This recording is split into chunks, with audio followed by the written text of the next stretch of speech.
Hello guys, this is Hriday. Welcome to my new video. আশা করি সবাই ভালো আছেন। তো গাইস, আজকে কথা বলবো রিয়াল মাদ্রিদ আর গেটাফের ম্যাচ নিয়ে। তাহলে শুরু করা যাক।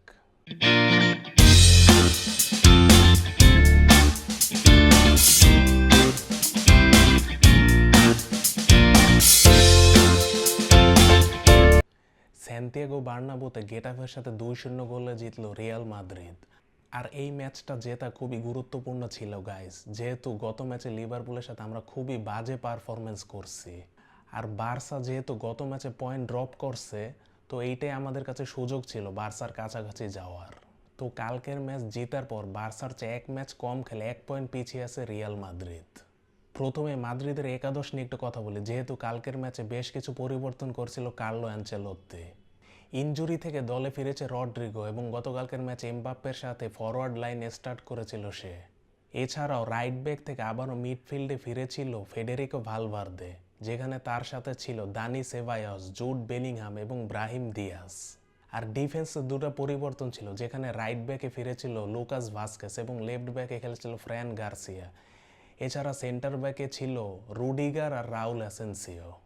গাইস, আমরা যারা লা লিগা ফলো করে থাকি তারা অবশ্যই জেনে থাকবো যে গেটাফে বেশ ডিফেন্সিভ একটা টিম। তারা সবসময় ডিফেন্সিভভাবে অনেক ভালো খেলে। তো খেলায় বোঝাই যাচ্ছিল যে মাদ্রিদের জন্য গোল দেওয়াটা তেমন একটা সহজ হবে না। খেলার 29 মিনিটে রুডিগারকে ফাউল করে বসে গেটাফের ডিফেন্ডার, যার ফলে রেফারি পেনাল্টি অ্যাওয়ার্ড করে মাদ্রিদকে।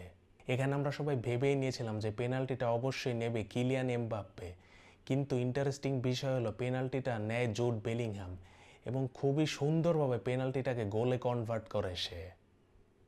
1-0 গোলের লিড নিয়ে বেশ স্বাচ্ছন্দ্যে খেলতে থাকে মাদ্রিদ।